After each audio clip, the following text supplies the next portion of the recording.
Nah, do you know what I was watching before I left? What were you watching, man? Mike Epps, man. I've Bro. been special ed all my life, but this time I was watching people react to it. When it got to the part of baby, the guy jumped over the camera. He was dying. He was just dying. Bro, I The still wife, die women every are time I so watch that, bro. different from men, yeah. The women were upset. Yeah, women are a better version of us, definitely, because I don't know about better, bro. their sensibilities are just too good. But like, definitely more sensitive. she was just like, 'Cause we be she was cold. laughing. She was laughing. She was laughing. She was, but it was one of them Wow. was like, it's one of them was like, she knew I cannot help it because this guy is too funny.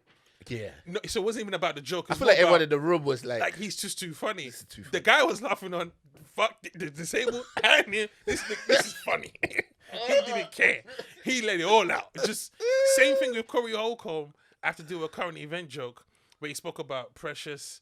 You know, he said, "I hope she wins with that bitch look." And you know, it's that routine was cold, man. Do you know, I really struggle with those Precious jokes because, like, It's- that be her it's- real face. You know what I'm Right, saying? there's no need for. Every- But she's good. She's married. She's I doing a know. thing, so I'm happy for her. I know, but every time someone gets cast as like the less than good looking person, Yeah, if we haven't done a lot to your face yeah. for you to be that ugly person in the show, we're just saying we've all accepted here you're ugly, and that's the part that you The mad play thing in life. is she's not ugly. That's the mad thing. We've just given her that quintessential what we deem to be good looking versus ugly. But she's Isn't not that ugly. what the definition of? Not really, because no one in this world is actually ugly. There's no one that's ugly. You're just not Okay. attracted to them. But no one's ugly. It's impossible. You don't. Okay, so obviously yes, because everybody gets a chance to pick, Yeah, and so yeah, someone's yeah, gonna look at you and yeah. go, "You are gorgeous," right? 100%. But the whole point is, like, everyone's rich to somebody. Yes. If you got a penny, Yeah. you know, someone else can look at you. If their currency is really bad, they might be Yeah. like, "That penny's actually worth a lot in Yeah. my currency." But at the same time, we definitely have a sense of like who is rich and who is poor in this world on an objective sense. Okay. So there's the subjective point where you're like, you're richer than me, therefore, as far as I'm concerned, you're rich. Mm. But on the general scale, Mm. like, you're rich, you're poor, Mhm. right? In the same way, I feel like it's the same thing with beauty in the sense that there is a subjective part where you get to say, oh, I think she's good looking, I don't think she's good looking. And that's great. That's how you make your decisions. But there is an objective difference because some people's faces sell products. Some people's faces But don't selling sell product products. doesn't mean you're beautiful. It just means you like what you look like, and you know. That's the But definition, doesn't bro. mean On an but objective doesn't sense. mean though that person who doesn't sell the product is ugly though. Because I can't sell product the for- way a person that some people sell product with my face, but I'm still Yeah. I'm a very beautiful person. Just You're what I'm you're a saying. beautiful person, but Yeah. on the grand scheme mean, of I life, mean- you wouldn't be a good looking guy then. If But you, that's if fine, a, if but- a modeling agency doesn't go, do you know what?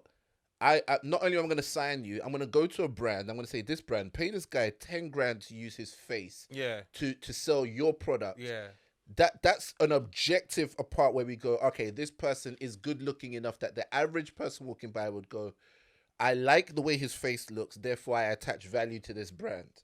That's all that is. And then, to be Yeah, honest, but- that thing but is that's not what we're talking about in a sense though, because that's just laid for pretty, you know, the models. That's just models, and models not even beautiful. It's just a look. To a Because some certain models extent, just have a but- look, like especially Yeah. with the African women, they go for them the big lip look because they want that. You know, They want that look, that hard yeah. look, right? But Yeah. in terms of beautiful in Africa, those women will not be the ones that are pointed at. Also in Africa, and the beautiful women are not necessarily the skinny, stick. You know, it's auntie who has who has baseline. Give me that baseline. You know, Nigerians can make anything in the window. But when she came in, you see the bottom fridge. You're like, the what? The bottom fridge. the bottom But the bottom fridge, yeah, bye. Oh my god. Oh my! You just make goodness. anything innuendo. If you see her particulars. And so, Yo, what I'm saying is, I understand so what the you ones mean. with the big breasts got the deep chest freezer. you know the funny thing, I never knew it until I got to Nigeria. Yeah. Where something about, I think it's the mother fetish. You know, that is it Sigmund Freud that said that most men want to fuck their mothers? Was it Freud's? Yeah, Freud. Because it was Yeah, Freud, because he was about sex. Yeah. But I do believe there's that element of that in there. Not that we want to, you know, literally, but you're attracted to what you're. Like, I have this theory that if a Freudian mixed race slippers. couple, for Yeah. instance, mum's white, dad's black, the boy tends to always date white women, and the girl always tends to date black men because of the Interesting. the Of what they dynamics. see, yeah. So when you see a lot of mixed race guys, especially footballers, always white girls, but all their mothers are white. Really? Yeah. Interesting. Meghan Markle, her mother's black, her dad's white. What's Yeah. her husband? White. Right. So a lot of the Ginger, times, to be fair. a lot of the times it works out in that because you're attracted to, just what I'm saying, That's the father figure or the mother figure in your life. mm. And that's why they always tend to end up with, that side of the. So I say in Nigeria, Is that why girls who have daddy issues go for toxic guys? not toxic guys, but they go for guys who they believe are protectors, and that's usually homie on the block. Baby, I got you. And then nigga in these blocks talk, I'm gonna blow his head off. That sounds toxic to me. Right. I was like, not toxic, just the kind of guy that will blow anybody's head off.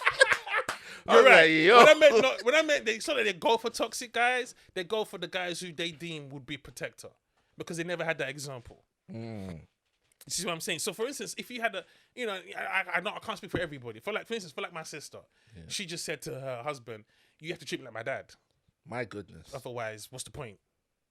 Listen, my My dad treats me like a goodness. princess. Why would I reduce that for you to be like thug nigga champagne? I ain't got time for that. My But she had goodness. that example. Mm. Do you understand? If you don't have that Yeah, example, I feel like dads definitely, you know. should set a baseline, but I don't think. To be honest, I think you're right. I think subconsciously we do chase elements we've seen in our parents. Yeah. But I think that sometimes you see the vast opposite, and I don't understand it. I don't know why, but you see someone go for something that you've never seen in their family line before. Sometimes, especially in African culture, sometimes it's because it's time to get married. Like if you cook in the church, you see some couples and you're like, how y'all met? Like they don't belong together, but they're making it work. Yeah. And it's, What about these brothers and uncles that you see out in Slovakia with one Czech woman that looks nothing like anything he's ever seen before? he's balling. I saw a guy in West He's End. balling. I saw a man in West End, one of them uncle Nigerian looking men, Yeah. African men. He had the blondest. He's paying, bro. He's paying. But why do you think a man like Because that I doesn't saw look how he for, dressed. No, but why do you think a man like that doesn't look for someone who looks like his mum? Because he's running away from that. He's trying to make a statement with this. Do you know most men actually think you have a beautiful girl by your side, you're making a statement. I think you are. Well, that's what. Yeah, that's No, what bro, most you men ever think. walked into the comedy club with Oh, a bro, I walked into a show one time with a girl. The guy was like, bro, "You even want to the way start people- whispering?" I swear, I'll kill you. I'll kill you. Like, bro, relax. But bro, have you ever seen the audience treat you different because they see you came in with, bro? I've seen that. I've seen, yeah, and listen, if your girl looks dope, it's two things though. As a man, you have to be worried about that in a sense where, bro, can you handle all this attention for your girl? Bro, Ain't it's- easy, bro. For Prince me, Charles, I'm not worried about the Prince attention. Charles couldn't handle the attention for Diana, bro. He couldn't handle it. Bro, I'm not concerned about the attention. I'm concerned about people coming up to me going like, "Hey, don't mess this up, brother. Don't mess this up. She's good." What do you think she's good has to do with me in this relationship? If she's annoying, she's still annoying. People just assume that if your girl's good looking, she can do no wrong, and it's yours to mess up. I think it's the spectrums though, in a sense where I think it's because men mess up so much. Nah, I'm not having this. Wait. Let me I'm land. not having Let this. me Nah. land. Let me land. Alright, Jen, you can land. You can What I'm land. saying is, I think because men mess up so much, it's like white people and black people in it. You're always just gonna assume the racist guy's the white guy. It's just the way the world works and ticks. Or the black person's just not to be trusted. You go into a restaurant. I left my money in the car. Can I just quickly go and get it? Yeah, sure you left your money in the car, nigga. Call the police. But you genuinely left your money in the car. Yeah. You just don't get the benefit of the doubt. Yeah. I think it's the same thing with men. Every time I've broken up with a girl, every girl's asking, "What did you do?" 100%. Right. Yeah. It's just because that's the narrative that always makes sense. I agree with you. That's the So narrative. that's No, why that's not always so- narrative that makes sense. That's the narrative that's always pushed. always pushed. So you're yeah. right. Don't get me wrong. You're right. Just because a girl's good looking doesn't Yeah, mean it doesn't she mean can't anything. do no wrong. But But And also it's a- that's what we call pretty privilege, though. Is the And fact that also you it's do a- get more jobs, you get more favor, you're more likely to get out of parking tickets. They do all these tests all this time to show like how your face affects how you live life. men are trash for that though, because I've been in that position where I used to work in a phone shop, Yeah. and the buff team walks in, and I know the company code for all of us. I remember the company manual all of a sudden. You know, in the EE, we really care about our customers, and we want to make sure that you are providing. Yo, every you ain't service trash you for that. Nah, I think that's normal. I think women do it to other to good looking guys. I feel like we just like pleasant people, and we like people that look good to us, bro. I remember I caught myself one time in New York, and I was in a train station. You know, in train station, their train station be on another level, but there was like a pizza place in the train station. Girl behind the counter. Woo. Golly. I was like, there was a part of me that's like, What was the bottom free saying? I'm joking. Should we bottom fridge? Yeah. You know what I mean by bottom free though, right? know, yeah. The little lower top. Yo, I was about to go in and I caught myself like, what? Hold on a second. about to go in. How I've been stupid there, are though. you that Been you there. like? What are you hoping is gonna like? You pull out $100 bill. It's gonna be like, okay, Maybe. like that's a big bill you got right Maybe, there on the side. Like, maybe. there was nothing. Or that was the gonna better come to of spend this. with on you. That'd be your rebuttal. Hey, keep the change. Change. Keep the change. It was Give me a $95. $1 slice of pizza. Keep the It change. was $98 for the trainers. Oh, right. But yo, just to see this good-looking woman in the pizza place almost got me to go in. Yeah. And you know, like, let's not lie. I used to work at Abercrombie and Fitch. Have you ever had that? You ever had that feeling? Maybe like a girl's come in because she thinks you're hot. Yeah, You had that feeling. yeah. But that's the thing. And that's what I Abercrombie and believe. Fitch. That's what it's about. Yeah. Oh, so Abercrombie and Fitch hired you because you're a hot thing. I'm not gonna say I was. You know, there's levels in Abercrombie and Fitch. Yeah. so Because I'm aware. what of was it. Jason? Jason was like, Jason was in the stockroom, so let's not.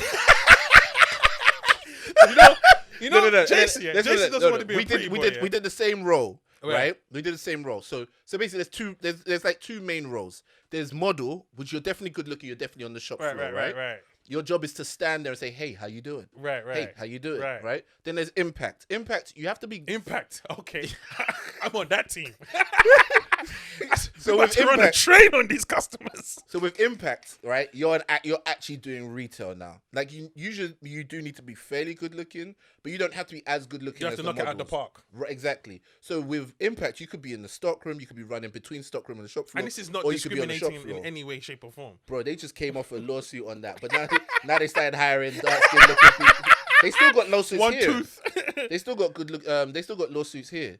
I think Mad. they put the disabled chick in the stockroom, bro. Livid. They never put on In the shop Harrods, floor. they had the black hole and the white hole. Guess where the black women worked? Anyway, can't remember your story. So so basically, I did shop floor, I did running, and I did stockroom, and we all wanted to do stockroom because that's where we could banter. And Of stuff. course, who wants to work on the shop Exactly. floor? I That's want to what be I'm ugly saying. in that place. So I started off on shop floor, so I knew I was okay enough to be on the Is shop that how you floor. raised yourself in those days? Oh, for real, bro. I was in uni. I was trying to make it through. hey, bro, they put me on shop floor. I used to cycle back then. I was in a bit used to more in cycle? shape. Yeah, I used to cycle Oh, yeah, you everywhere, went to bro. public school still. That makes sense. What do you mean? I was at LSE anyway, so I was in So you central still London. were in good. Yeah, of course you were. You were in central London, were you? Yes, so And you I, cycled all the way to work. I was cycling to Right. and so basically, so yeah, that's why Jason was in Stockholm, because that's Yeah. where we actually wanted to be. That's where the banter was. Right. No, because I was just saying, because Jason doesn't want to be a pretty boy, but essentially he is. Yeah, but he knows. He bro, tries to come off as, he wants to Man be be writing scripts where he has to take his top off. He knows what he's all the doing, time bruv. and oil up his chest. Man's like, and then in the script, the lead character took his top off. This nigga's always got some script where So he then he needs shows to... to the set, baby oil. Cool. So yeah, basically that's a good example. In Abercrombie and Fitch, they constantly have teenage girls, and sometimes sort of uni student girls walking in just because they want to kind of look at good-looking guys. Wow. Yeah, they have two topless guys at the That's just beginning of the shameless. store. Do people buy? Oh yeah, they do buy. But I mean, come on, man. Those guys at the front. If a normal model is getting paid $7.50 an hour, they're getting paid $8.50 an hour. For an extra £1, they stand there and just take Polaroids with young girls all day. And that's enough to get the girls in. And then they do actually end up buying stuff because the brand is No, strong. don't get me wrong. I totally agree. There is that, some people are some people are beautiful in terms of how they're packaged, in terms of their appearance. When I say no one's ugly, I honestly believe, I don't want to try and throw shade on the girl because it's not necessary, but there's a lot of elements that add to the fact that she's not easy on your eye. Just what I'm saying. You're going a long way around to try and say that. Well, she's not stick bone. She's not, her character wasn't meant to be pretty. Okay. So already she's not dressed in that manner anyway. She's from a poor neighborhood. But there's so many things that you can. What I don't like is, or what happens is you create this insecurity, big time insecurity. Yeah. And the flip side of that is spending £10,000 or millions on plastic surgery, or like Little Kim. Yeah. And then we now come up again and say, look what Little Kim did to her face. It's like, well, we've been calling her busted for the past 20 years. No, who was calling Little Kim busted? But what I'm saying that's what I don't get. We didn't call Little Kim busted, but Little Kim said every man left her for that girl. So she thought, I'm ugly. Sad. So she tried to always look like the girls they were leaving her for. But what happened is a lot of the people were using, Little Kim was, the girl off the block. Yeah. She was down. She understands your pain and your struggles, which you accept. She was cute as a young girl in this industry. Yeah. Overly sexualized, unfortunately, at a very young age. Yep. So she doesn't get to mature into her own beauty, knowing what she needs to look like as a woman. She's trying to sell sex. Yes. And when you have these Latinas and the ambiguous racial by Talenka Loconto. So I think like DMX had a Cuban baby mother, bro. Yeah. She was fine. Yeah, man. But not fine in the sense where, oh my God, she was fine in the sense where I've seen her as a video chick. Okay. So you can imagine now you're dating this guy. Biggie was cheating on Kim. Rest in peace to Biggie Smoke. But when Biggie starts cheating, but but you can't. I'll take Devontae. No, I'm joking. You can't put that on you, man. But what I'm saying is, no. If you're Biggie, if you're a big guy in once you have money coming in, you have success. And that's power. another thing. Biggie was ugly. Yeah. Soon as when Biggie spits rhymes, no one saw face. No one did. Stayed coochie He was down to the socks, bro. And he said it black and ugly as ever. However, I stayed. However is the real turning point. Ever. Bro, that however is the strongest. So that's what when I say about ugly. And the thing is, Biggie wasn't ugly, just a broke kid who didn't have money. Once he pushed up, hear me out. Hear me out. Lazy eye. Yes, but here's the thing: ain't nothing that money couldn't correct. Give 3 more albums, Biggie would have had straight eyes. But he didn't have to change it though. He didn't. Fabulous didn't have to change the chip in his tooth, but he did. We assume that they don't hear these things. Yeah. We assume that listen. Fat Joe was what made him pop. The moment he lost weight, we couldn't sell records no more. Pop was inappropriate. Fat Joe, that's what I wanted to see. Yeah. So he lost weight, which is good for him. But that's bye to Fat Joe. I'm calling you now Slim Joe. He can't even just be Joe. He can't just be Joe. Hey, he's lost hella weight. We still call him Fat Joe. Yeah, for real. So what I'm saying to you is, it's never about what necessarily the look. It's most time the time they're in. Remember Corey Holcomb said, fat nigger in Hollywood. Remember what's it called? Remember that Freeze Love on Def Jam? We was talking about insecure face. I'm a proud fat nigga. Remember that guy, Freeze Love? I'm a proud fat nigga. He wore a white hoodie, big hoodie, mixed race guy. Okay. But he was, so his set was so black. Yeah. He was talking about, any fat niggas in the US. That's I know this. I know how it is. The chairs get into your stretch mark, into your stomachs, nigga. I know. And he goes, I'm not a bitch ass fat nigga like Heavy D. Shouldn't his name be Fat Ass D? This is him looking for a cutie. Nigga, just get your hands on the sausage. Do what a fat nigga want to do. But the whole routine was about how he's a proud fat nigga. Yeah. And when Monique came out, remember? That's her whole career was that. When Monique came out and said, fuck these fat bitches, and she did that whole routine, there was niggas thinking, I will smash Monique in 2 seconds. Because she brought so much presence and charisma, you forgot that she wasn't even fat. Like, she was a big woman, you understand? Yeah. But there was an attraction to it because she was talking crud. I think maybe out of the queens of comedy, if you had the opportunity to smash one, who would you pick? Some more, but that's not my point. Come on, what do you mean? That's not even a question, bro. What do you mean? I'd be like, number one, some more. Then I want some more of some more. No. And then some more. Some more. Then Monique, calm. Who else was on there? Adele Givens. Adele Givens, yeah. And then Big Ass Lips. Was Laura Hayes on there? Laura Hayes is real. Laura Hayes is auntie. She's but auntie. She's crud. But I would take Adele before I take Monique. Really? But that's attraction then, isn't it? It's just Adele for one made me laugh at Def Comedy Jam. So you didn't buy laugh? Pardon? Monique made me laugh on every single thing she's done. I didn't really find Monique that funny. On Queens? Yeah. All of that skinny bitch stuff, it never really got to when me she like did the whole when she goes, fat girl, I got you, nigga. She throws him in the air. Stop crying, nigga. Stop crying. I mean, that's I'll giggle at that, but killed it. I don't doubt she killed it. I could see the effect she had on the Yeah, her audience. energy I was was watching nuts. it like a scientist going, okay, she's doing well right now, but She said, if you're sitting next to a skinny bitch, take your fist and knock that bitch upside the head. Let that bitch know your head. I just didn't laugh at Interesting. that. Samoa was the best comic in terms of routines and material. And the She was finest. fire. Yeah. But Samoa comes out like that, though. How do Plus, you mean she's comes Neil out like Long's that? half sister, innit? So it runs in the family. Yeah, but I mean, what do you mean comes out like that? You see her outfits. Oh yeah, okay, yeah. Samoa sells, like, she sells her sex appeal. No, Definitely. when I say she sells it, she brings it. Yeah, You know, yeah, she yeah. dresses in the nice fitted outfits. Niggas, Yeah. what's up? You know, she brings Yeah. that. Samoa is, baby Yeah. girl. Yeah, I You mean, know? if in Soul Plane, like she was definitely playing that Right. character, Well, with which the is sex what appeal. she did a routine about that. You know. What was the routine about that? She was saying that they always quickly to ask black women to show their pussy. I think these niggas need to start showing their dicks.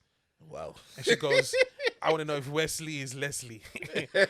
She said Denzel better swell. For $4.99, Denzel better swell. She goes, because I don't care. I'm a new woman. She goes, fuck your bling bling, nigga. Can you swing? So I mean, Samoa's got some really good bits. She generally has like a very interesting stage persona, and so like Samoa was my favorite, clear. But when it comes to between Adele and Monique, I think I would go with Adele. That's fine. I mean, that's preference. Adele. I mean, even though Adele to me, I Adele's just funny, like though. she really that I'm such an effing lady. Yeah. That whole thing, Which is feminism. I guess so. Before you could even think about it. Which she's talk about if I'm in the bathtub. Yeah, and sometimes you need to pee. I don't get out that motherfucker. That's not even a routine setup punchline. That's just facts. Bro, It's like, I don't get out that motherfucker. in some ways I'm repelled, and in some ways I'm like, But why should she? I feel like she should be the homie. That's what I feel like. I feel like I'm more likely to be the homie She should with be on the Adele. block with the girls. Yeah, I feel like I can hang out with Adele. That's what it is. But you can hang out with Adele. Yeah. I would be like, if I was with Adele, I'd be like, hey, please get up out the shower. You know, we try to take a sexy bath together. You out here peeing in the shower or What's whatever. wrong with that? If you're taking a shower with a woman, she just pees in the shower. Yeah, if she's my wife, why not? The water going down any motherfucking way. That's what Adele said. And she didn't say with her partner. She said if I'm in the shower. I know. But what I'm trying to show you now is that like that kind of behavior is like, hey, I'll spot her on that. Like, hey, damn, yeah, do you? But if that was my girl, I'd be like, don't do that, man. At least be a little bit of a lady. Don't be.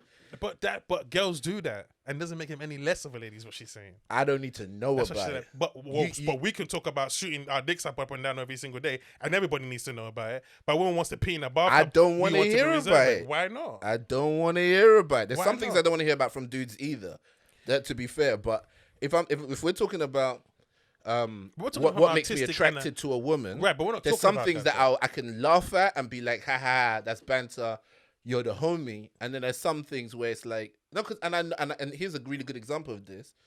My wife, when she was my friend, there's certain stories she'd tell me and it'd be ka. She tells me that same story as my wife and I'm like, oh, man, like that's not. Now I'm trying to look at you as like somebody I'm attracted to.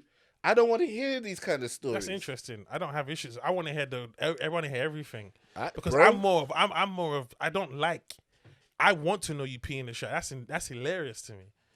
I think that's hilarious for a homie. Do you aim up or can you aim up with the when you're in the shower? I'm that guy because I believe you aim up. Yeah, man. How would a woman aim up? I don't know. That's what I'd ask. I remember one girl told me you can control the pee so you can stop and start. That shit blew my mind. Breathe for stop. For real. Bro, you now give it what you got. You're supposed to do that, right? You know that. As a woman. No, I'm saying even as a guy. I know you can do it as a guy, but I don't have a vagina to know that. You didn't know that women could do it. Yeah, I didn't know. I'm not talking. This conversation didn't happen last week. No, but what I'm saying is that it's the same muscles that you use to hold This your conversation pee. didn't happen last week. This was young when I was younger. Okay. Yeah. Then she was just telling me, because you don't know about the female. Men don't know about the female body. We just assume we do. But blow your pussy up, like, where is it? So your shoulder still. Just what I'm saying. We just talk shit, but yeah. Sometimes when a woman tells you something like, "Oh my god, I didn't know that," it's quite fascinating. That's why that joke was so funny to me because it's like, wow, because I've peed in the bathtub many a times. Okay, speaking of peeing in a bathtub, right? When Eddie Murphy does the joke about pooping in the tub, did you know? Was I the only one that was weirded out by that joke? It depends. Did you grow up in that manner? I took baths with my sister. Wow. If any one of us The thing is this, he didn't poop really in the poop tub. in the tub, though. It's just the excessive. I mean, even as a imagination of joke, it was funny. the He fact that said it was like a shark, and then a big brown shark. And Or then even when he puts the toy in then the- nigga go shark in the water. That's what's funny about it, because it sounds like a cartoon. yes, all of that stuff, I loved it. Yeah. Don't get me wrong. I Yeah. found the thing funny. Yeah. But it sounded like he was telling real stories about pooping in the tub with his brother I and think- about like playing with toys and putting I them think up they his farted butthole. in the tub, because remember in Trading Places he did if you wanted to get jacuzzi bubbles in the tub, you had to fart in it. Yeah, exactly. Which is standard, because everybody farted in the bathtub when you're doing bubble baths with your siblings, just to make the It bubbles. wasn't just trading. I think he he just- actually did that joke on Raw and then redid it. I think he just took it. How far can I go with this? So you don't think he was really pooping in the tub like I that? don't think it's pooping in the And tub then like a big brown shark. I just think, and he said, his brother was holding, then that big brown shark came. Come on, man, Bro. And then Mr. Gogo cock and Mr. Gogo stuck in the water. He said, Mr. Gogo wanted to venture into where the dark sound came from. It's the way children, their imagination goes. Yeah. That was what was, he's that kid again. And so I think that's what Okay. people were really feeling. But I Okay, don't then. think he pooped in the tub though.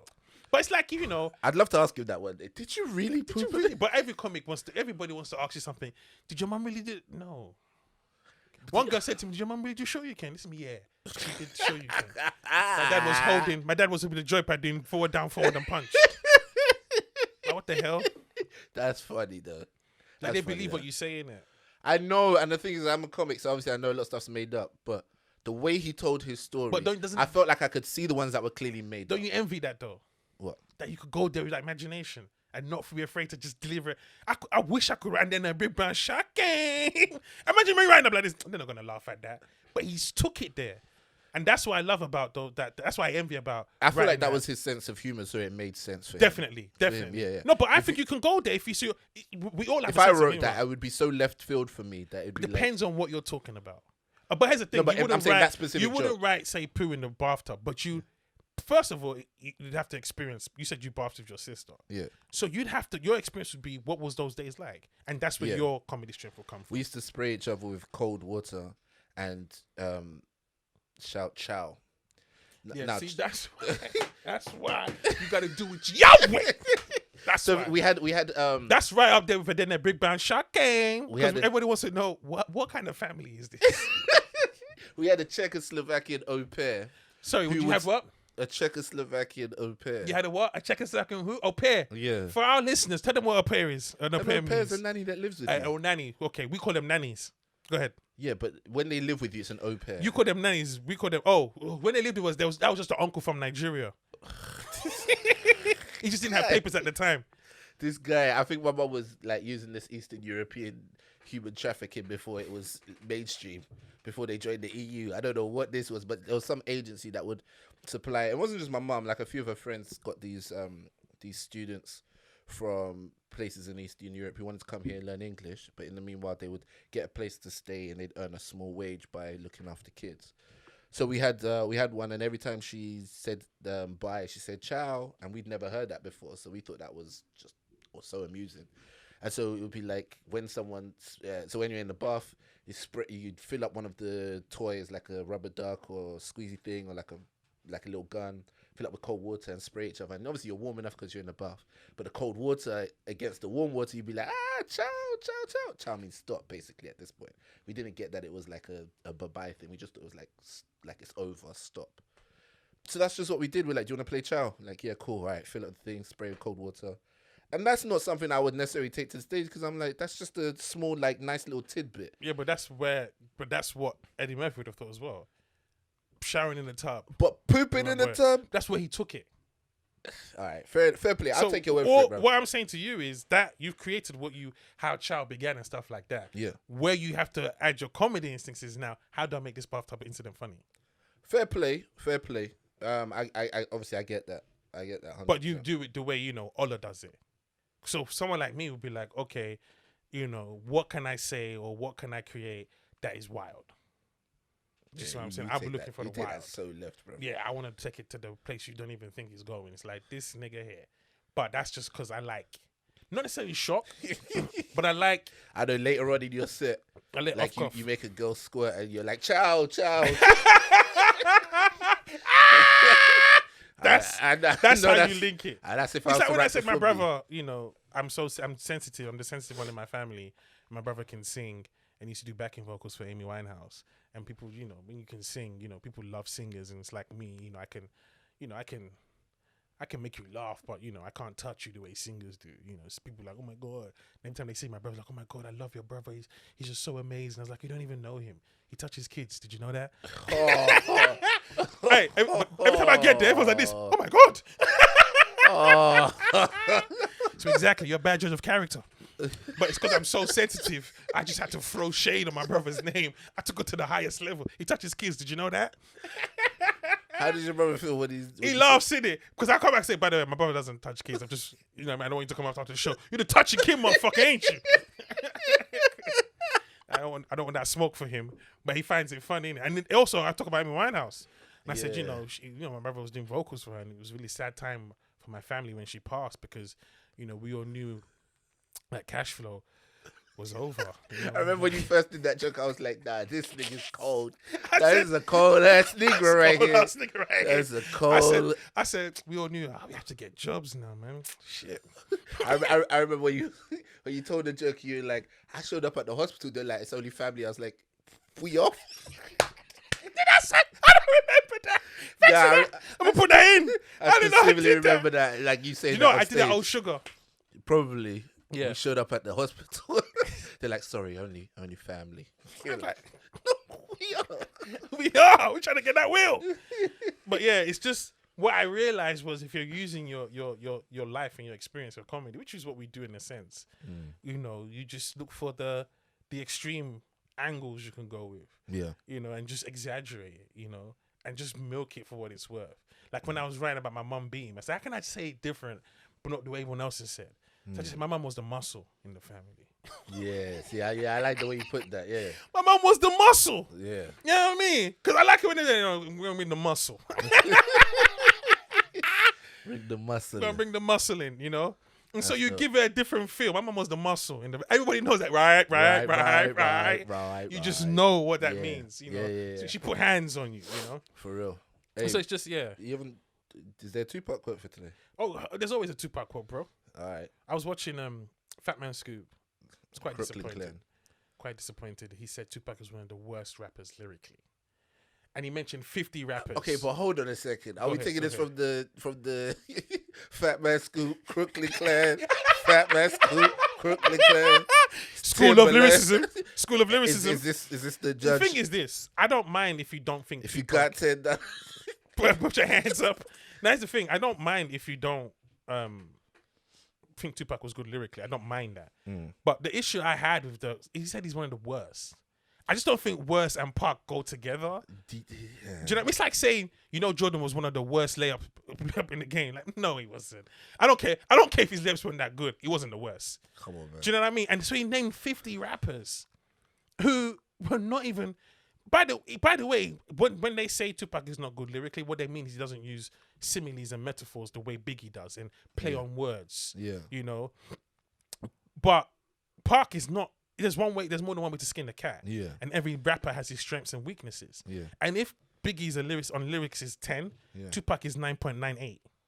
I think they play in two different games because it's like I think if you took Tupac's stuff, you could study it and do poetry. Like you could like and bearing in mind there's different songs obviously, but there's a lot of his songs where you could like study it in the same way that you would study a Robert Burns poem or something like that. And with Biggie, you get vibes, you get that flow. His flow was on 100. You feel like Superman. Yeah, and so it's not that they wanted. Well, it's a matter of preference, obviously, but I think it's weird when people say that lyrically he wasn't great because he wasn't trying to achieve the same thing. He wasn't, and that's where my quote came from because there's a song called "Letter to the President," Okay. And Pac is going off. You be pulling out all the B-sides, bro. You ain't put that in You know why? You know until why? the end of time you know changes. Why? You know why? Because a lot of people listen to Hit 'Em Up and say they've listened to Tupac. Yeah. If you're a Pac fan like myself, Hit 'Em Up is not even Pac.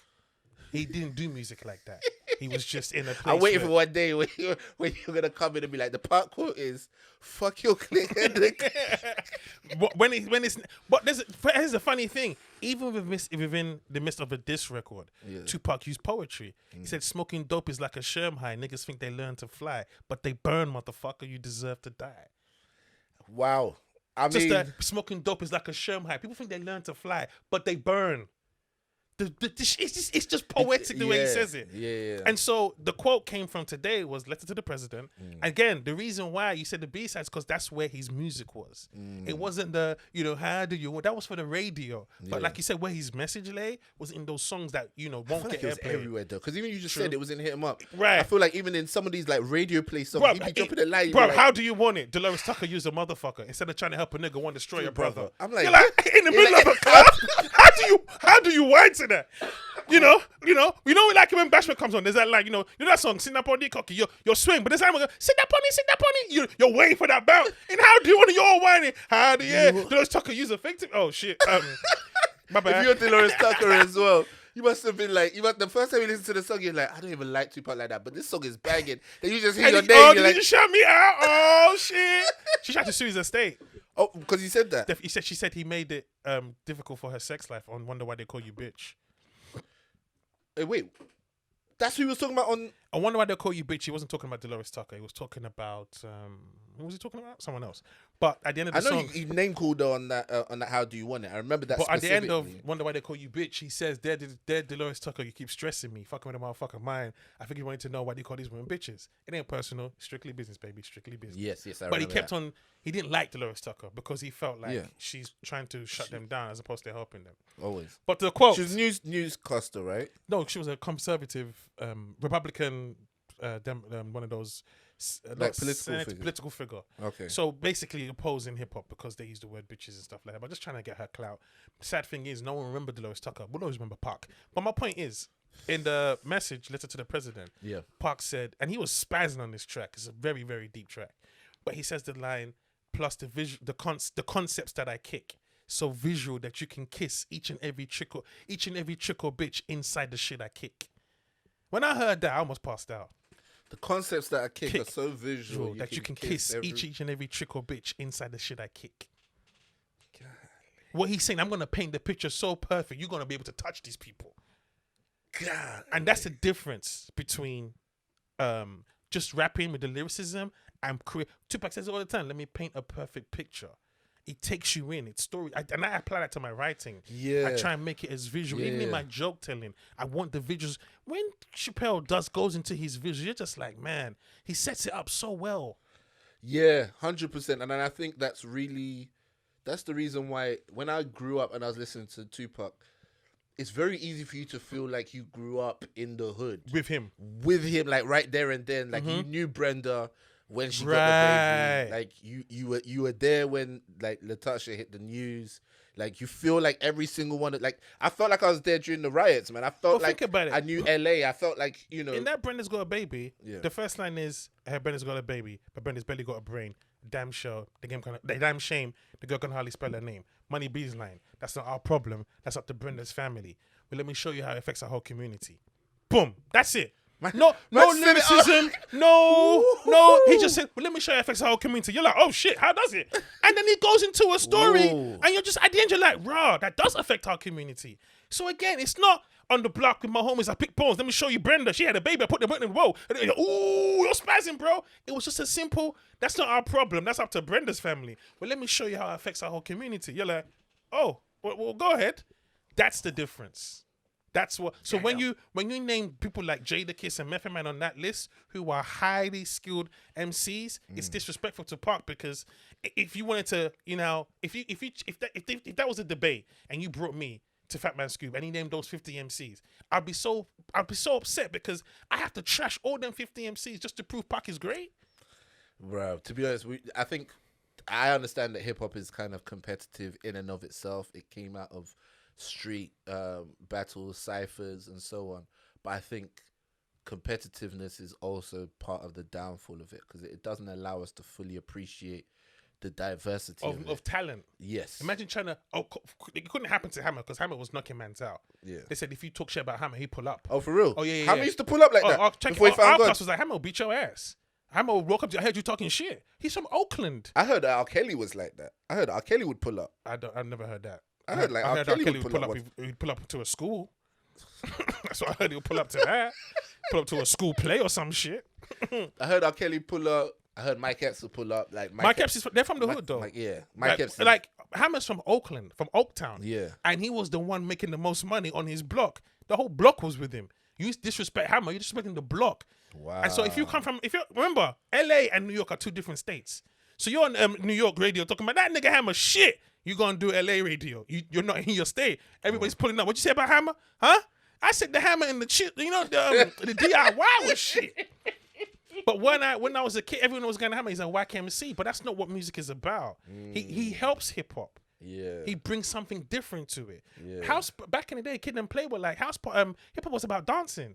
Yeah. Back in the day, rappers used to Bruh, dance. Heavy D was dancing, Bruh, black coffee, no sugar, no. Heavy D could move. Bruh, and that was a nice aspect of it. And all of a sudden, that's the last rapper that danced. Well, that's what Fingy and them were saying. Kid and Play, like they were like, who dances now? Like who can they bring back the rap groups that dance? But now it's like, now it's like I kill kids. Oh, that nigga good. That nigga deep, yo. Even the way you said it right now, I started feeling it like word. What kind of kids? One-eye kids, nigga. I kill kids that have nothing, nigga. That nigga going platinum. It's that and the Day of the Floss. I remember when Bobby Shmurda just got released, right? Yeah. And Wendy Williams, was it Wendy Williams? She said, he'll be back in jail in no time. And I was furious. I was like, why would she say that about a young brother who just came out of jail? Like, you just can't do. What's wrong with this woman? Why are you so poisonous? This is why Park and Method Man dissed you. Yeah. Then I saw Bobby Shmurda's Instagram live and I said, oh yeah, he go to jail. Woo! Get that nigga 3 months. Bruh, I mean, I really hope not. Everything that his probation said don't do, he been doing it. He's violated at least 10 of them. Oh my and I just don't get it. It's like, I don't mind. I want him to be good, but counting money on the plane with jewelry and just excessive stacks of money, it worries me. We've got to start asking more questions. Why is that appealing? How a man come out of jail and all of a sudden he's on the jet with mad money? This is what I said to myself. Are you asking yourself, yo, do the IRS follow me? Because if I'm the IRS, whoa, where is this money coming from? Mr. Shmurda, we would like Mr. Shmurda, can we have a word? But so yeah, it was worrying, but you're right, man. I don't know. I think poverty. That Bobby Shmurda, to be fair, like I think he got our attention because in that Hot Nigga song, like it was weird. Maybe that answers my question. Do you know what really, like, I was scared when I watched the Hot Nigga song because I was like, this brother is like talking the grimiest talk and dancing. He's probably that's probably the reason why we're so interested. The maddest thing. If someone could talk about how like real people that got killed, he's mentioning names. He's mentioning who did it. He done shot niggas. With artistic license, though. He said Meech caught a body about a week ago. Meech had killed somebody a week before the track came out. But unless you can prove it, though. But that's how these niggas end up in jail anyway, bro. They were already watching GS9, right? So the crew's already under investigation. On Bone Dogs, I caught a plane out to Cleveland late last evening to help my niggas clean up some people that's longer breathing. He didn't do that. Yeah, okay, so they checked the flight record. He wasn't in Cleveland last night. He lying. But I think with Park, right? Park was painting so many different pictures. So I feel like they were going, he's an artist. He didn't say, I caught a plane out to Cleveland with Gaddafi. He flew in the front. He drove the plane. When we landed, we went to Costco's and got some wings. That's what I'm saying. These niggas is like, Meech caught a body. You're like, whoa. Meech was in the back like, I did?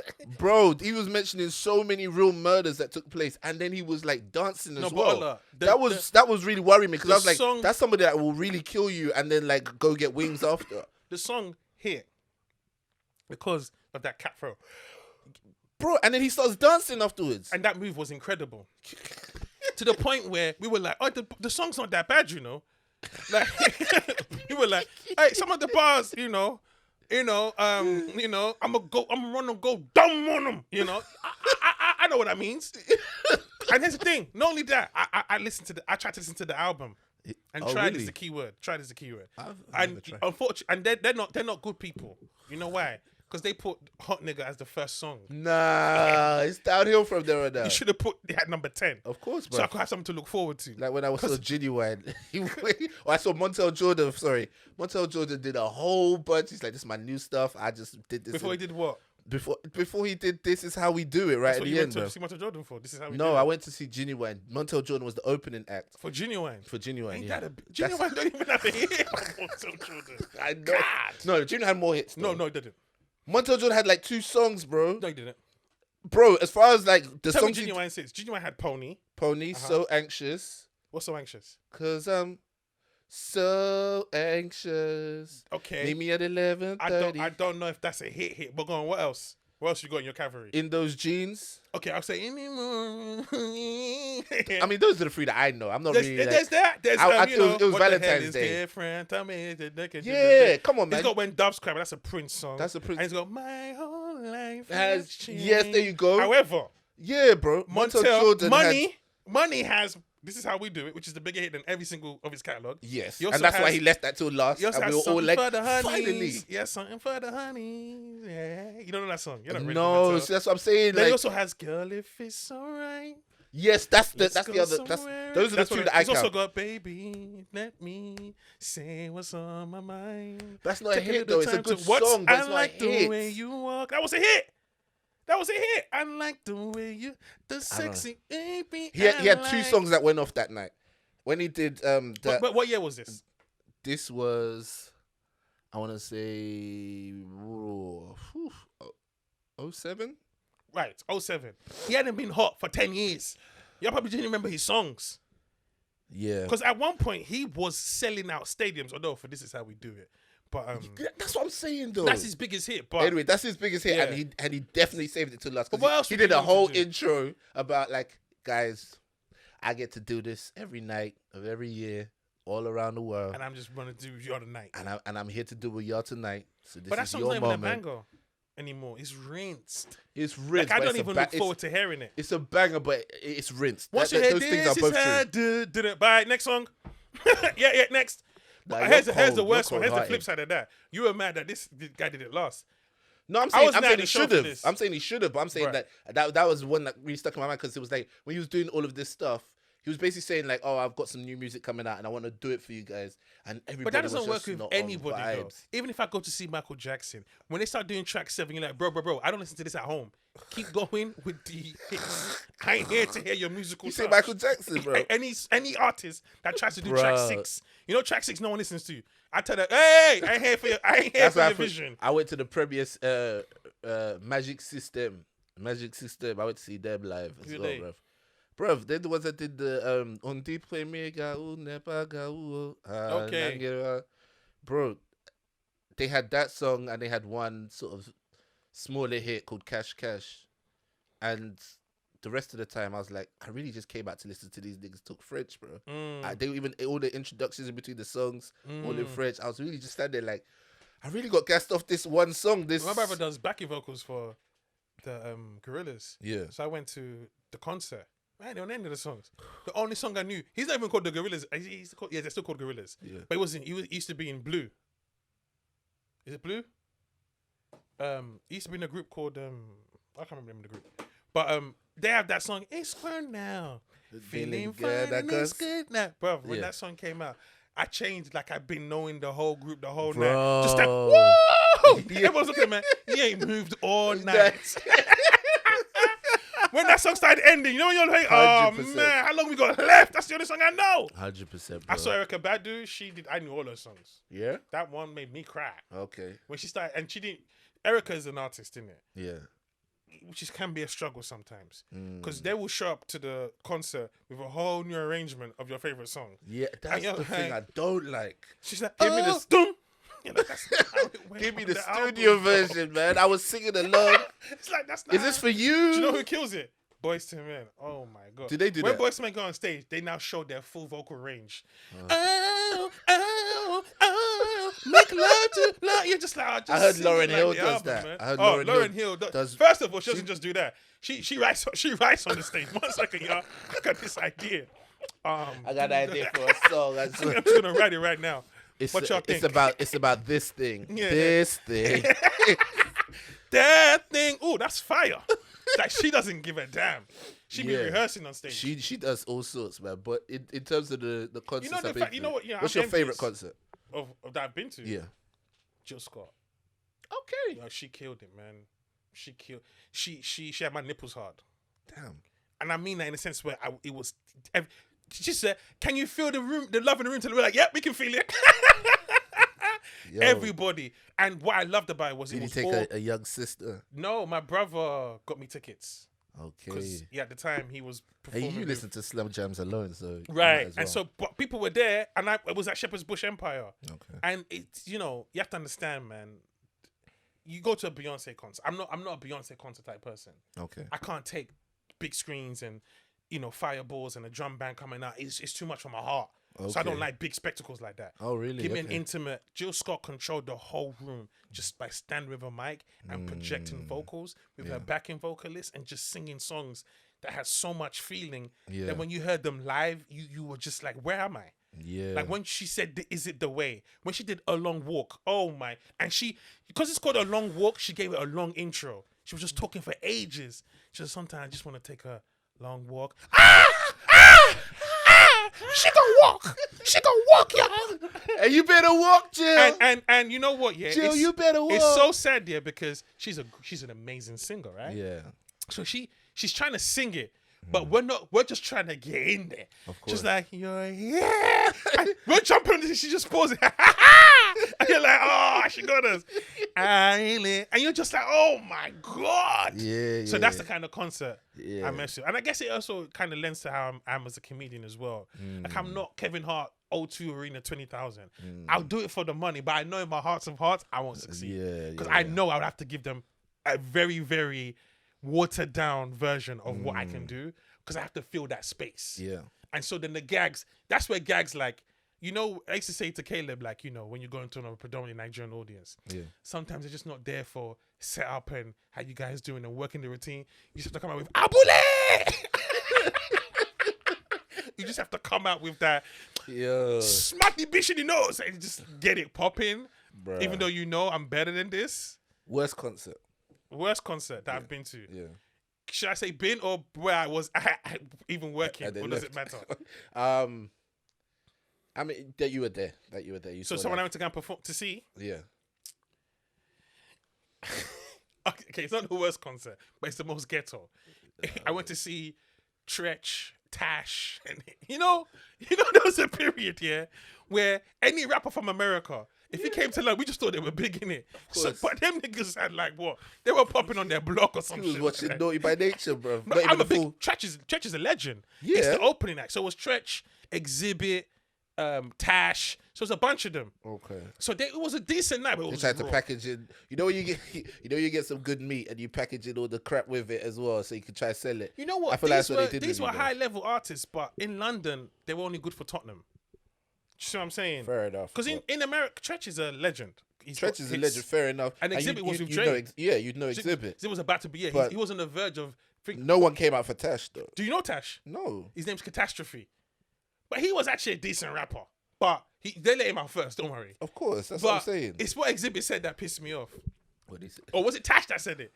They said, "Who wants to win $100?" That's like £200, right? We were like, no. Nah. And British people, we don't play the ignorance. Nah. Why would you even do that? Why would you even do that? Why would you even? Nah, we'd be taking that man seriously as well. He dropped his wedding ring. Tretch. Okay. And he came at y'all. Please, y'all.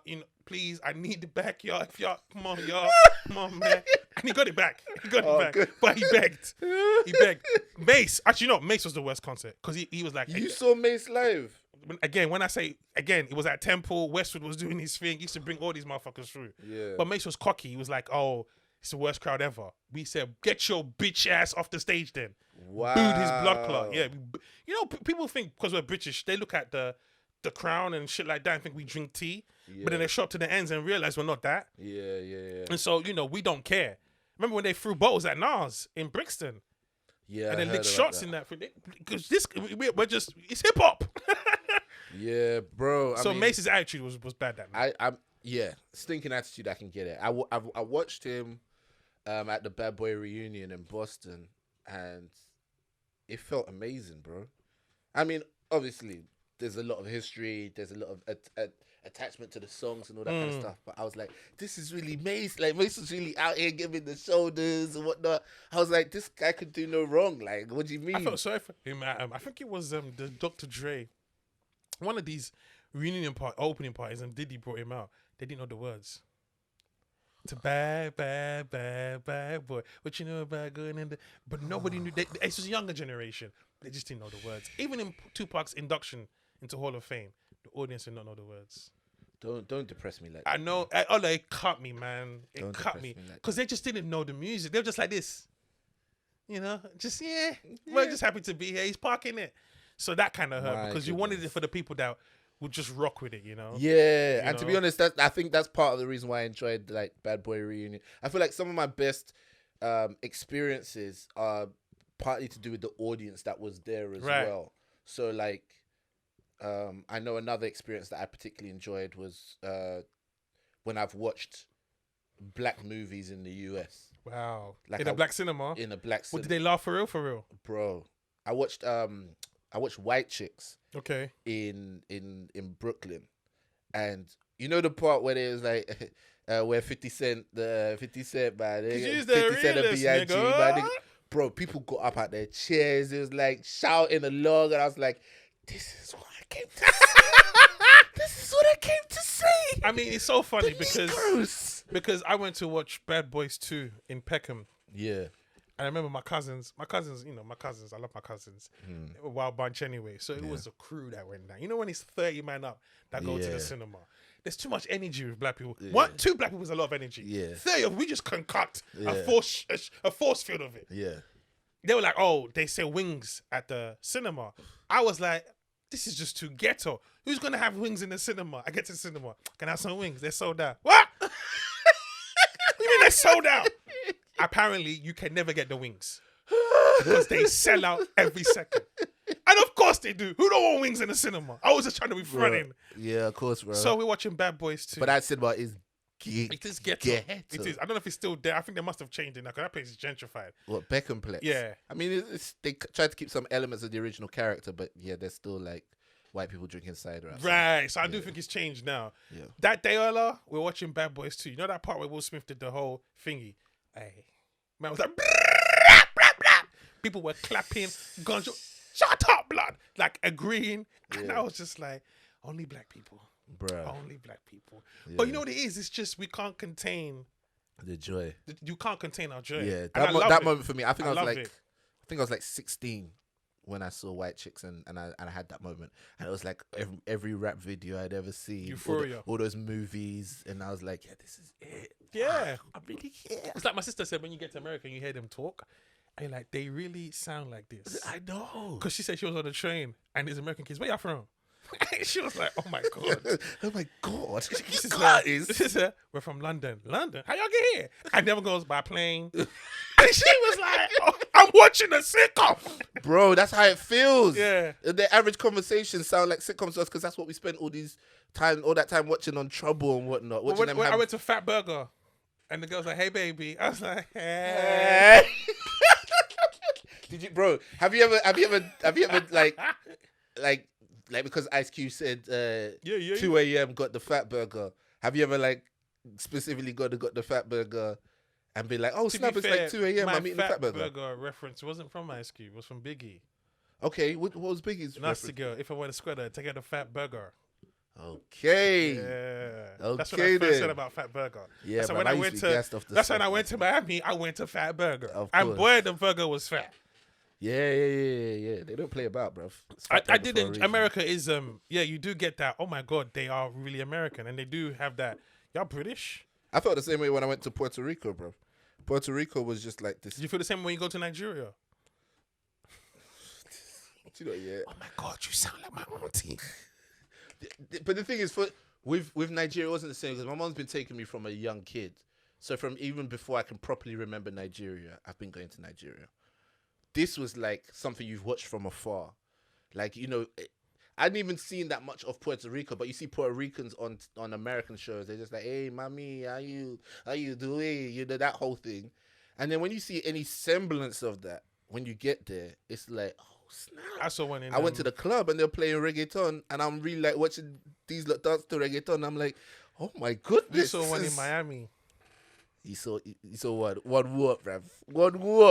When Latina Spatarina. Spatarina. She said, Castellina. Hey, she had me. I think it was a setup though, because oh, bro, there's hella setups though. her confidence was too much. Really, she moved to you. She was all four of us, and she was just like, "Y'all from London? Y'all want us to show you how we ride dick out here in Miami?" Sugar. Hold up, my heart stopped. By the way, yeah, Sugar. this is the thing. Yeah, this is when I knew I'm not Devante. I'm more Joe. I ain't Devante, because my spirit said, Jesus. Father, Lord, I have sinned. And my boy's name was, I don't want to say my boy's name. All right, just, give him a code name. No, my boy's name, let's say his name was Lee. Okay. I've got a friend called Lee. You can be like, why'd you say my name?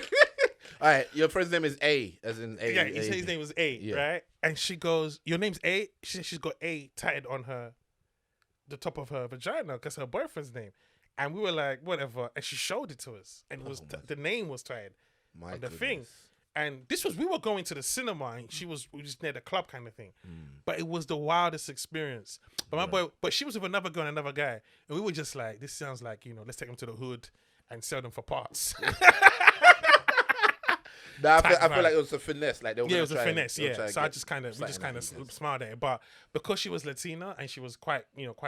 I can't remember what she looks like. I just know she looked like Jennifer Lopez in the music video. Bruh. Well, that's my only reference for Latina at the time. That's how it be though. But it was a very American experience in Miami. Trying to queue up with girls so we can get into the club. So you speech girls in the line to get into the club with them. And again, men are like, are you buying a table? The bouncers are pricks to guys. Yeah, I don't like clubbing in Miami. I don't want to go anywhere where you feel like you have to do all that stunting and so on. You can't even have a good time. I'm not even that guy. I'm not either. I don't enjoy it. I don't even drink. Bro, this is what I'm saying. After you spend all that money, it's like you don't even really enjoy the I was in the club and the like DJ that. was like, well, all the hoes run up to the DJ. We're going to make it rain on y'all. Hey, the twerking I saw. Sugar.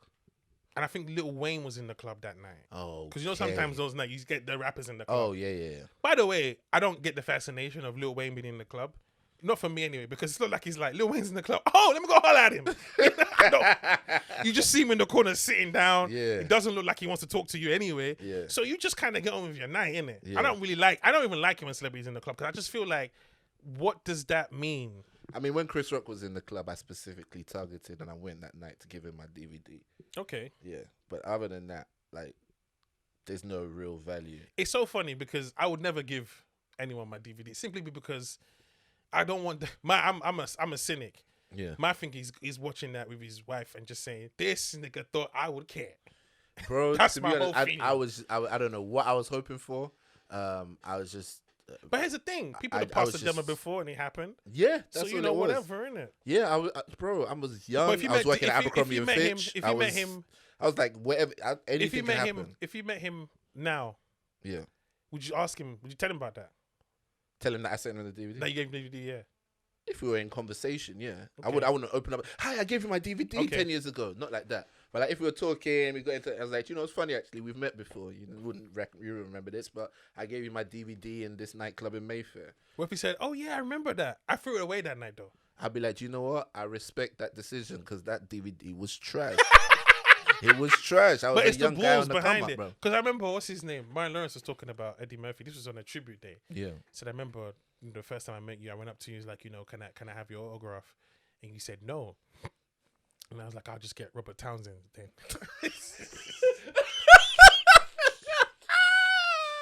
Martin Lawrence is a prick for that, by the way. Because I don't know if he was taking shots or if he was just being... Is Robert Townsend still alive? Probably. Okay. If he's not, then I'm sicker than he was prior to him dying.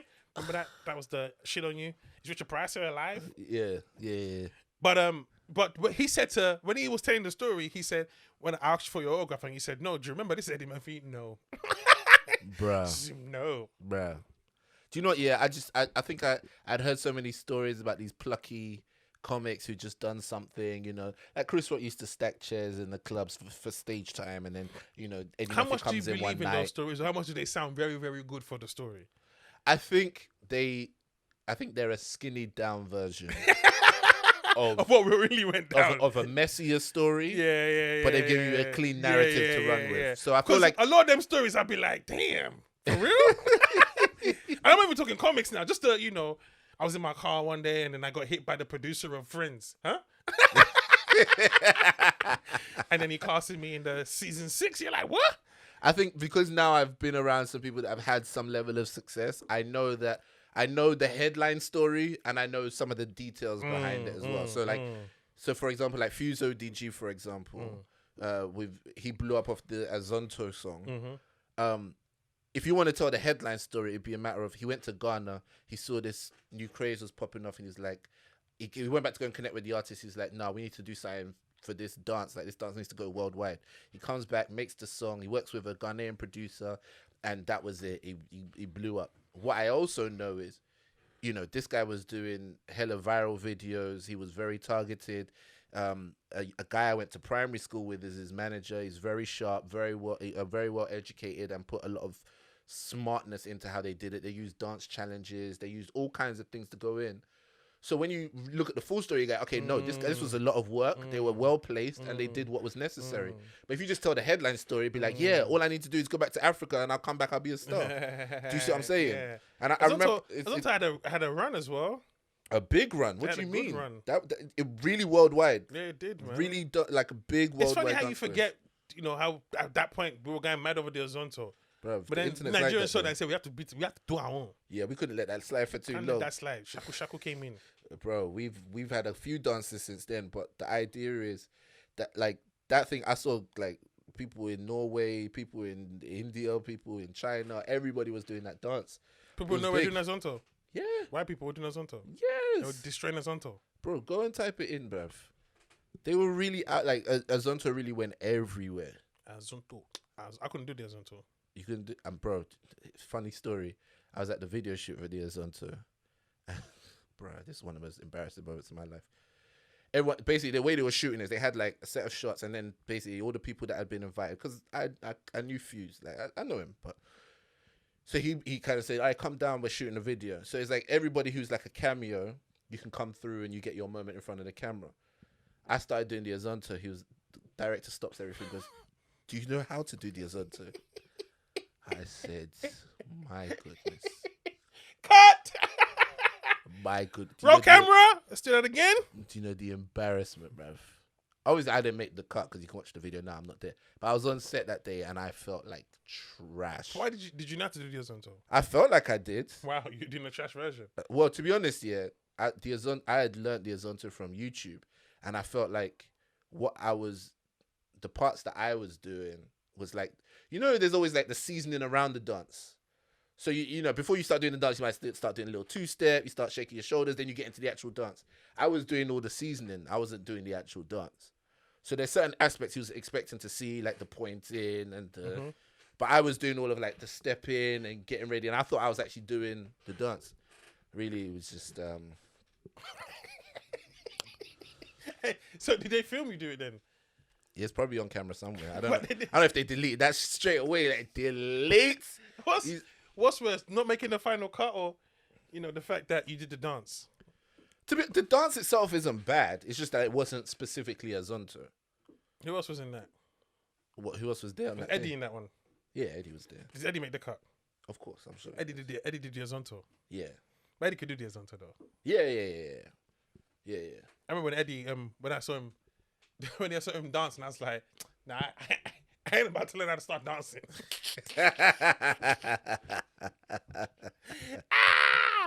I used to enjoy those intros as well. Bro. Yeah. Anyway, that was a whole experience. But anyway, I've seen some success, like, you know, being able to like speak to the people as they're going through, and I've spoken to them before it happened, after it happened. I always know there's two versions of the story. So that's why I do believe those things, but I know that it's a skinny down version. I know that that idea of like Eddie Murphy walks into the nightclub, into the comedy club, and is like, "Hey Chris, do you want to come to LA tomorrow?" There's like elements where he maybe met Eddie one time and Eddie ignored him. There may be one time where he bombed. He was like, "Oh, Eddie's never gonna respect me."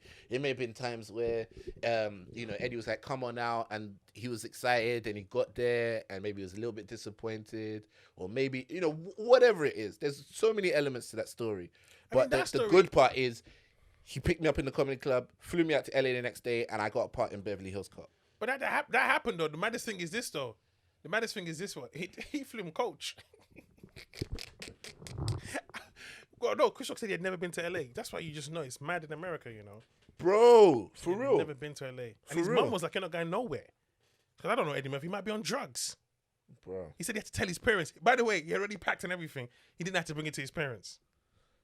Bro, you just have to go for that kind of thing, bro. And I every time you watch that like walk on role in Beverly Hills Cop, what I see in him is a guy going, "Oh my goodness, I'm really on the set of a movie right now. Don't mess this up." That's all I see in him. He was good in Boomerang. He was more versed in Boomerang. What did he do in Boomerang? Played the mailroom guy who could just read the envelope. Okay. That was funny, man. Yeah. So I feel like that's when he started getting a bit more. Yeah, like he was actually getting to like act. Yeah. This was a walk on role. How Eddie Murphy's older than these guys. Oh yeah. Eddie Murphy's a dad to these. Yeah. So, but to be honest, you have to respect it because he still did take him out. They still put him on a movie set. That kind of information and learning is invaluable. It's mad. Just to even be there. One thing I loved about Chris Rock was he didn't try and ride his gravy train after that. You can't. And I think that's the reason why he did let Tony ride his grave. He lets all of his brothers go figure it out for themselves. But it's true though. Yeah. Why not? Yeah, for real, man. I know when I was gigging in New York, I used to kick with his brother, innit? Jordan. Yeah, his brother Jordan. And I remember Jordan went and did Last Comic Standing. And they brought it up. They're like, "So you got some big shoes to fill, huh? Because you got a rather famous older brother." And the moment they did that, I knew they were gonna throw him off his game because you can't like come up in that shadow and be like, "Oh, you kind of have to realize later on." I mean, Tony Rock's probably had to do a lot of work to establish his own name. And Jordan's getting his own. I've seen him get some movie parts or TV show parts. I don't think Tony's that funny though. That's the thing. I think everything he's got is what his abilities are. Makes sense. Makes sense. And when I spoke to him, and he said, "What's your favorite five?" And I said, "His brother." It was your top for your favorite, and I said his brother was the one that inspired me to, especially the way I write my comedy. It's very from Chris Rock. But he asked you, and you told him that his brother is one of your top five. Well, my influence. Okay. And I said, "No, to say your hair." He goes, "Nah, I get it." Yeah, he's like, I get it. That's a high level comic right there. Yeah. You're like, I hope you understand that, because Tony Rock is still Def Jam. Very. Still Def Jam. Very. And to be honest, I think that was a smart move for him. Exactly, because that's where you get it, where you fit in. Yeah. Like, Paul Mooney is not... He can go to Chocolate Sundays in LA any Sunday and make up. And you're Tony Rock. You're that guy. Yeah. And he will... If I'm surprised he doesn't write movies and stuff like that. And he's better than Charlie Murphy.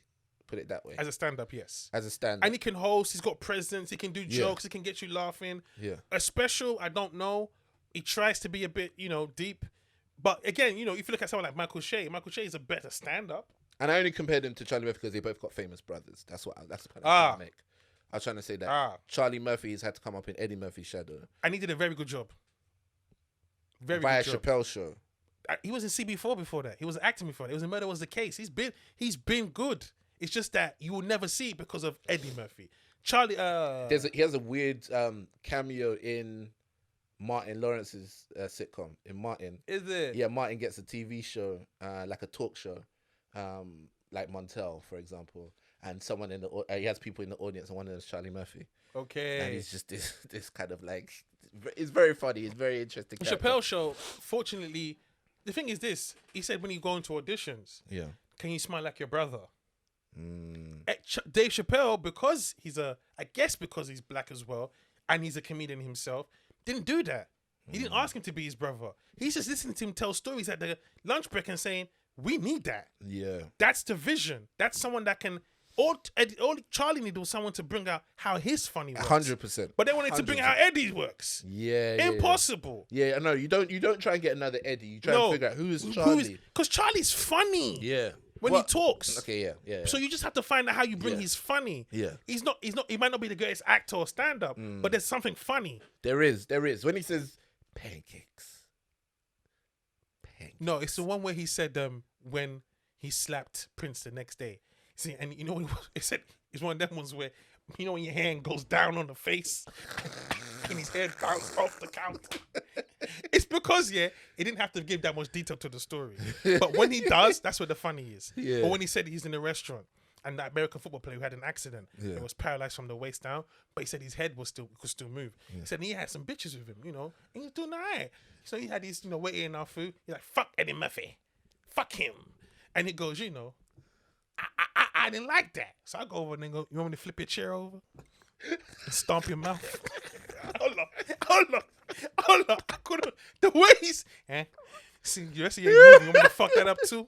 Yeah, you know, we out having our food. You're supposed to be out having your food. That's where he's funniest. That's where he's funniest, 100%. He said that, you know, he was security for his brother. Yeah. He said, but I was too... by the way, it's the way he's explaining it.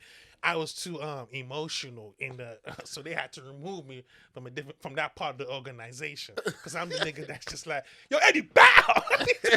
All of a sudden, I'm rolling on the floor with a motherfucker. You know, like, you don't need this. Yeah. You know, you don't need this guy in the camp, so they had to tell him to fill another role in the organization because he's too sensitive. He's too close to Eddie. So he's too sensitive. But that's where his funny was. And so when I look at for instance, I watch battle rap. Yeah. Some of the rappers are so funny. Yeah. When they say some things. Yeah. It's no surprise that some of them are wilding out now. Yeah, it makes sense. Because they had funny bones. Yeah. Now, a lot of battle rappers are like, yo, can you get me on? They audition and was like, nigga, you ain't funny. Do you think Mos Def is funny? No. I don't find him funny, no. Yeah, it's interesting because I really like him as a rapper. I find him smart. And I like him to be, I like how cool he is. Yeah, he's cool. Very cool. But I don't think he's funny. But he got roles on Chappelle's show as well. Because he's best friends with Chappelle. Fair Not play. because he's funny. He's Fair Chappelle, play. and he can act. He can act. Those stuff can act. Yes. So if you can act, you can perform, and that's why he could perform. Yeah, but they tried roles. to give him funny roles. Like it didn't work. Yeah. This is orange cake. Yeah. It didn't really work. You can tell when someone, even a musician, they have little funny bones. Yeah. Like Jamie Foxx is funny, but he's a comedian. Snoop's funny. Snoop is funny. Yeah. Snoop's been doing comedy slightly the whole time. You know, he likes funny stuff. You know? You can tell that. Apparently, Pac was funny. I'm not surprised by that. But he was always just rude. Like, Fabio, what's up, pork chops? And he'll go at people. I'm not surprised by that. He said to Chris Tucker, don't he look like Rick James in this motherfucker? And everyone started laughing. Then Chris Tucker, he wasn't going to back down.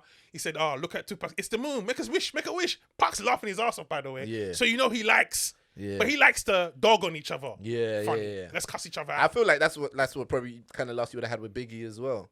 Oh, yeah. I think Biggie's funny. Yeah, Biggie's funny. Yeah, Biggie's funny, yeah. Biggie's hilarious. On that, shit on the skit on his album where the girl says she wanted me to shit on her.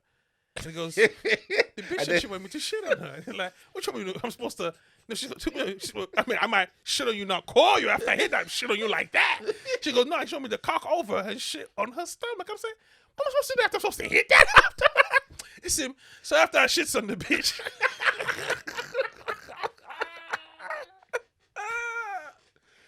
That's wild, though. If a girl ever said that to me, I'd cry.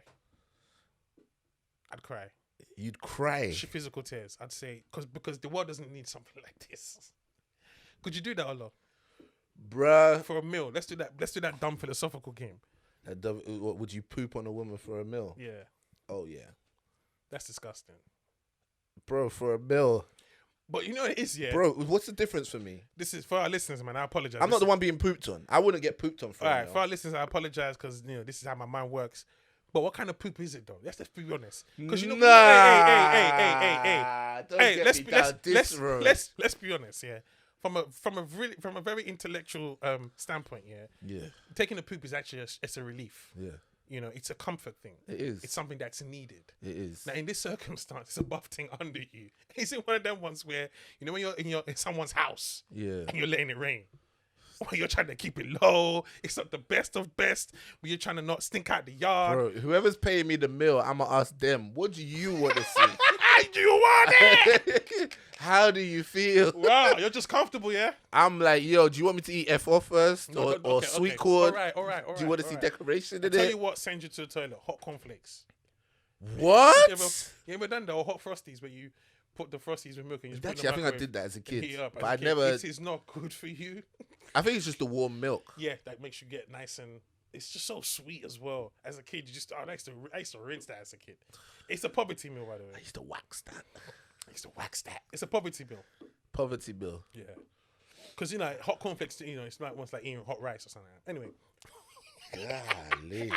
I thought you were about to say... God! I thought you were about to say, like Rice Krispies. Like, Rice Krispies, if you warm that up, it's like eating a bowl of rice. But... yeah. That's depressing, bro. Sorry, man. I'm tired. I was reading about DMX this morning, man. Because, you know, he's got... His youngest wife was 28. Oh, really? The youngest one. Okay. Yeah, they have a 4-year-old together. Okay. So that was his fiance. So I was thinking to myself, man, you could just pull when you're a rapper, man. But he had 15 kids from 9 different women. I'm correct. That's not possible, is it? 15 kids from 9 women. You can do. Maybe 6. Yeah. But yeah, man, just sad, man. Just I didn't realize how much people loved X. I mean, I did realize it, but I didn't realize, you know, he touched so many people with that swag and that energy he brought into the game. It's a shame, you know. It really is, man. And to be honest, like, I know my own personal relationship in the sense of how much he meant to me. Like, it was It's Dark and Hell is the first album I bought with my own money, and I remember buying it in Brixton and being really proud of the fact that I bought that album. I had listened to like freestyle tapes of his that my uncle had given me, and I'd been like, this guy's amazing, the lyricism, everything. I learned all the words, and then to just like see the decline was always sad for me. To see him when he was like getting arrested, and they're like, you know, he's in rehab and all that kind of stuff, and then to see him like go so hard for his relationship with God and to like constantly be popping up praying everywhere. There was a sense of anguish about it that like this isn't comfortable, man. This doesn't. He needed a lot of help, man. Yeah, he needed a lot of help. And bro, if you go back and listen to that It's Dark and Hell Is Hot album again, the thing that's going to be the hardest thing to do is to try and put yourself in a pre-DMX era, but to try and understand like the hype that he was coming with, the landscape of hip hop at that time, and what he was saying and how he was saying it. It's mind blowing at that point. It's mind blowing because the way that I understood it was like people. First of all, people wanted something out of New York, right? LA was getting very, very powerful. We just lost something big at the time. Pardon? We just lost something big at the time. Well, there you go. But actually, I think that's what made DMX so big. Because the culture lost 2 heavyweights. Yes. And needed something. Yeah. And we needed he was bringing bolt. He was bringing Tupac's energy on the East Coast. Right. And we needed a bolt of electricity. Yeah. We didn't anticipate that. This is it. He brought a flipping voltage station. And he brought some of that same poetic imagery in how he would paint these pictures and these stories. Telling like the story of Damien, the track Damien. He met Park, by the way. He did. Yeah, I'm happy to hear that, man. His manager told the story. They were trying to get a deal, but he said Sugar was offering, it wasn't good. But he managed to get Park in, because Park was so busy. He said he just was unable to time down, but he managed to get them into a conversation in the hallway. So, that's amazing, man. Yeah. You know, the thing that the thread that always ties them together in my head is both of them using that bandana. Well, the bandana, yes, but it's that Phil Collins In the Air Tonight sample inspiration, and which like one did DMX use on? It's called It's in the Air. I think that's what it's called. Is it on that first album? Okay, I can feel it in the air. I can feel it coming. Yeah. So yeah, they both basically did a version of that. Tupac did it on Staring at the World from My Review, isn't it? Yes. Yes. And so I just remember like I actually heard DMX's one first, then heard Tupac's one, and I loved it on both because that Phil Collins song is clearly, I love it, and then obviously clearly rappers love it because they're not the only two. I'm sure other rappers have done it as well. And so I'm like, I would listen to both versions and I'd be like, these guys clearly had something that they both shared. There was an essence in there, and I feel like DMX came at a time where we needed that, and also he had that East Coast gruff. I don't like, think they could have coexisted. Maybe not. Maybe they would have cancelled each other out. Maybe that's just kind of how like life is. But you know, DMX really played that role for me in terms of, you know, putting out those formative albums that really got me thinking, really gave me like concepts and pictures and images and ideas and how's it going down. Damn. That whole song, like, you know. That's my favorite DMX song. Bro. Storytelling at its finest. Because again, when people talk about lyrics, one of the hottest lines in that song is, I see you with your baby father, but it don't matter. She gave me the pussy. That ass get fatter. Let that nigga play that and make moves with me. I done kept it more real, boo. How can you say that? Let that nigga play daddy. Run up on this cat and throw his mirror and started flexing. They ain't even with that. You have to get that just on TV. Try to creep me. What? And that nigga sleepy. I'm straight for you. That's your kid's daddy. I ain't Bro, gonna send him on his way, but I'm up in for that that song, big K. he But let switched him that. know. Never mind, yo, need you to go. Take the snow up to 150. See Joe, get that. Come back with that, or we can split that. Split that. Fuck it up. Get that. You with that? Again, nothing lyrical, miracle, whatever. But he's Lyrical. he's hitting you with what you need to know. Bro, I felt like I knew the relationship. And the Bro, skit, and the skit at the beginning. Middle, and the end. skit at the beginning. Oh my, I thought that was Method Man, you know. Who dick you sucking? Stop coming with that The bullshit, bullshit. alright? You Now you lying to me, lying. big man. Yeah, Suck my dick, exactly. you bitch ass nigga. Who And I was like, you lied to me. Come Who on, the B, fuck? don't I don't come know, with that. motherfucking y'all gotta know. Who the fuck? I got that. You ain't like, I got to holler His his name name too. too? Who the fuck is he? Bitch, you fucking him. Bro. What is you? All night long. Bro, Times of Game is being played. How's it going down? down? Do you know what's really Song sad? to the scar. Is that when the video Has to came go out, they down. did some remix version of They had it. to because there was so much cussing in there, and I think they had sample issues as well. That makes sense. Yeah, so that's do because the video was Faith, if I'm not Yes. mistaken. Yeah. Yeah. I don't like They it. had issues, so they had to change up a bit. Nah. But we did. I don't watch the video. I watched the. I watched the. When I want to, if I want to watch it on YouTube, I watch the version with the thingy with no imagery. I want to. And plus, the song is so potent, you don't need a video. That's for what I'm it. saying. The song is so potent. A video couldn't do it justice. We had to shoot a movie for that Yeah. because he told yeah. three in the third verse. Yeah. He broke it down. You know, it was, but you know, it couldn't belong to me because couldn't had two kids by this nigga. It was wrong for me.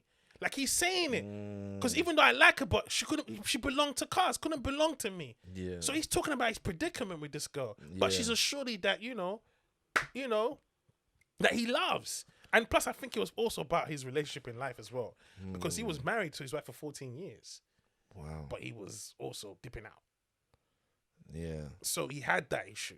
Yeah. So that He had song is many amazing. issues, bruv. Yeah. ATF on that album, you know what I'm saying? Like, Another song on the Darkest Elliot's Hot is Stop Being Greedy. That song changed the world of y'all clubbing. been here long enough now. Stop Switching being between greedy. two personas. Let's keep it real, partner. Oh my god. Dogs fight, dogs bite, dogs scratch, What? bark, all night. So when you hear the start running, because when you hear the I'm coming. When I heard that here, I looked around. Yeah, Bro! I heard a dog bark. I said, where DMX at? Bro!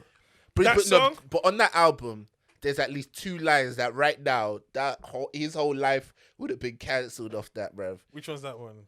There's one line where he says, and if you got a daughter older than 15, Right. I'ma R her. Yeah. Right there in front of you. Yeah. You know what I'm saying? Like that, yo, that's Yeah, wild. but it's dark, innit? It is dark. Yeah. It's very dark. It's just- But, you know, like, in today's world, if that ever came out, that'd be nuts. Then also, Mace. Mace on that album says, my AK slay gays, spray strays, niggas' names on it. You can't just be like, my AK Have you heard the slays song- gays. Have you heard the song Where the Hood At by DMX? Where the hood, where the hood, where the hood. Yeah, I've heard that. What did he In say? his first verse, I show no love to homo thugs.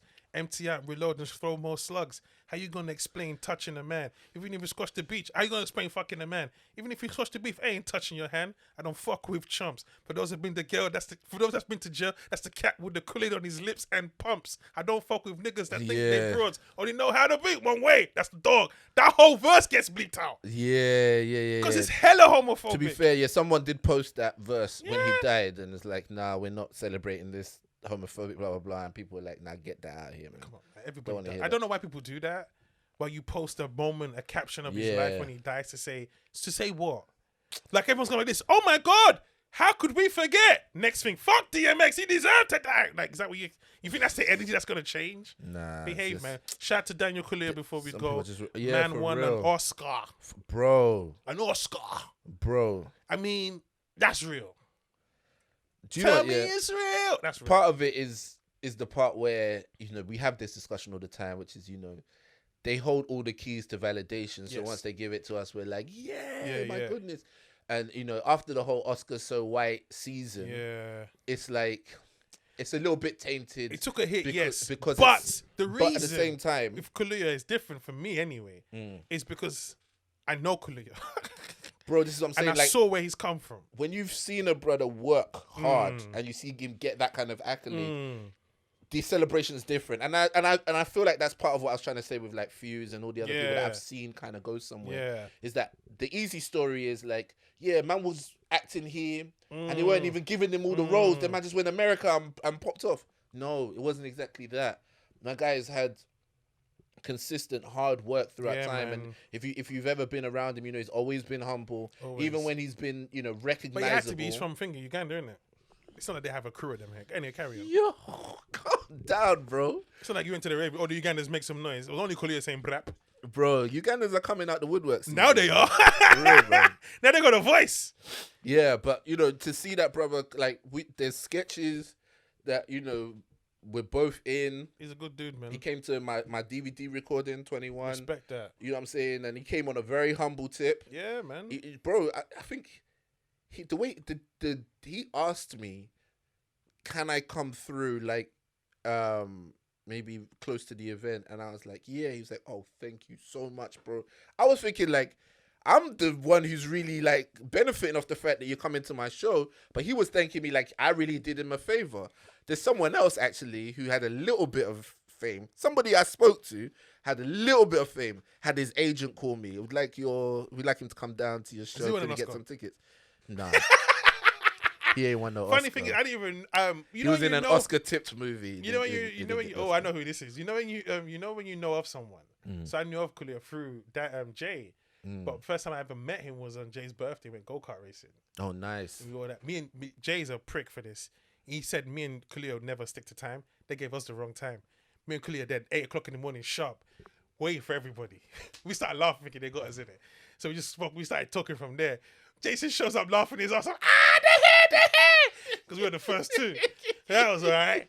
And, you know, we had the go-kart. But the second time I met was in Covent Garden. We had a nice chat. Yeah. And, you know, it's just it's good to see good brothers like that, like, get their. Nah, you know what? Everyone say it's good to see good people winning. You know what? It's not even good people winning, because it's good to see anybody winning, isn't it? It's not like, you know. Not anybody. You don't think so? People win every day, and I don't feel particularly invested.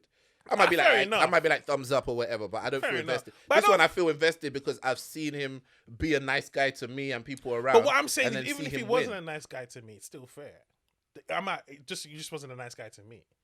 I don't think because if you're not a nice guy to me, you don't deserve to win an Oscar. No, I'm not saying you don't deserve it. I'm just saying whether or not I feel personally invested. Okay. This one feels like a win, almost like a family member's one something, or like a good friend's one something. Even though we don't call each other, we don't talk to each other like that. But because I'm happy to see him win. Yes. Whereas there are some people that if they won, I'd be like, oh, that's good, but I don't feel personally invested. I heard that. That's what I mean. I heard that. Yeah. I mean, yes, I heard that because also, you know, it's a case of I don't, you know, like you said, I just don't want to be that guy that, you know, someone wins and we want to question why is me not winning. You know, I don't want to get into that little category of not being happy and being content. So. But I also feel like there's a part of me that every time someone wins something like this, it makes me stop and think, like, am I really going to wait for the people around me to win Oscars before I hype them up? I really can't afford to live life like that. And that's why the thing is that like, if let's say we didn't do the podcast together, for example, and I liked your comedy, but I never really said anything about it, I never really did anything about it.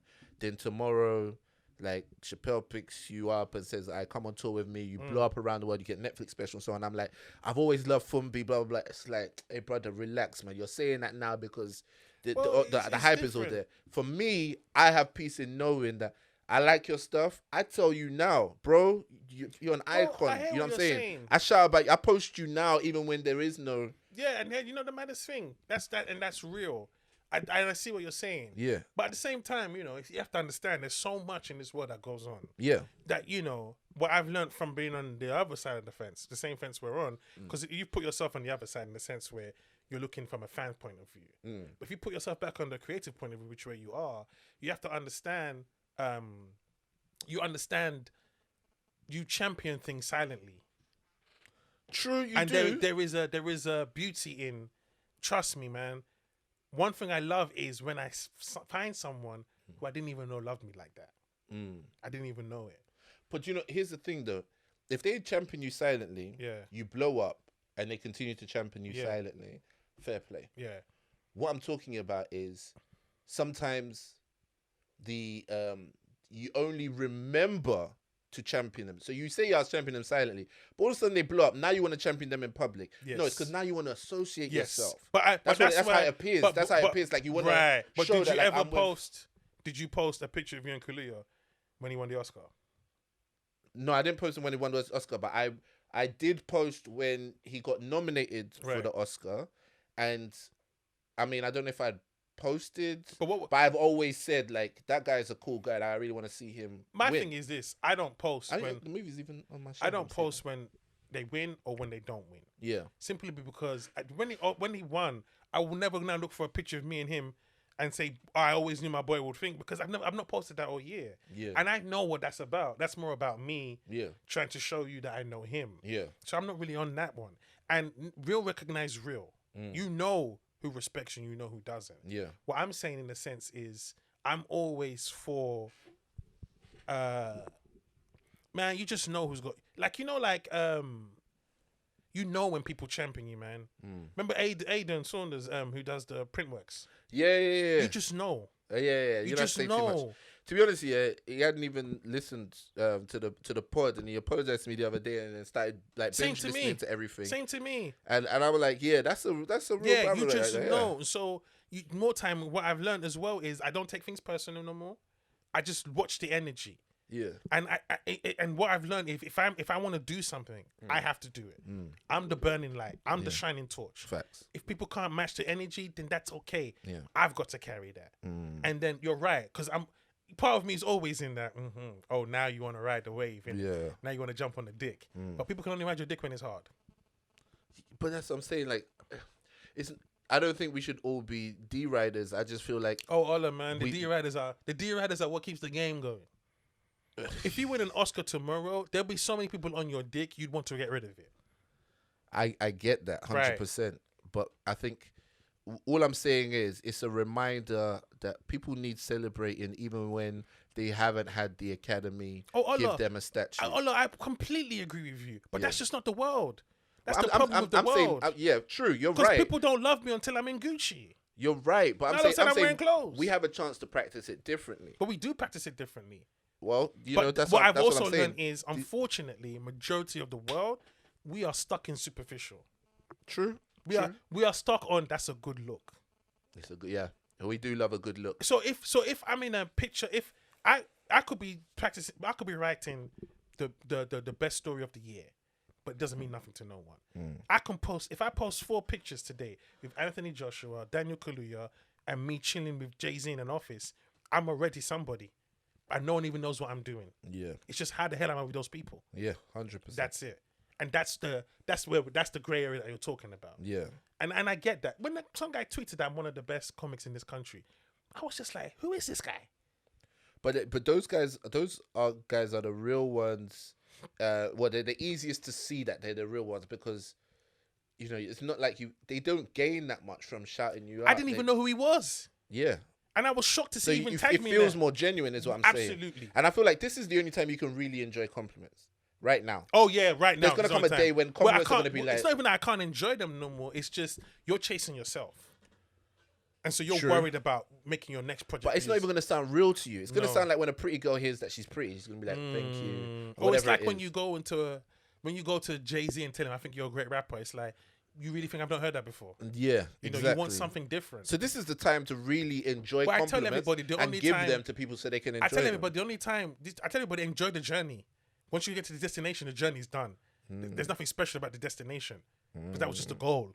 Getting to the hotel from London to Manchester is you get to the hotel. What do? We're tired, but that journey.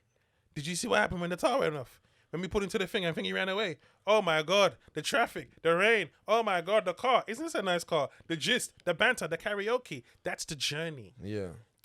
Listen, when we look what we're recording now. Put us in the best studio in London tomorrow. By 3 years, we'll be like this, man. Remember in your room and we used to just look at those plants.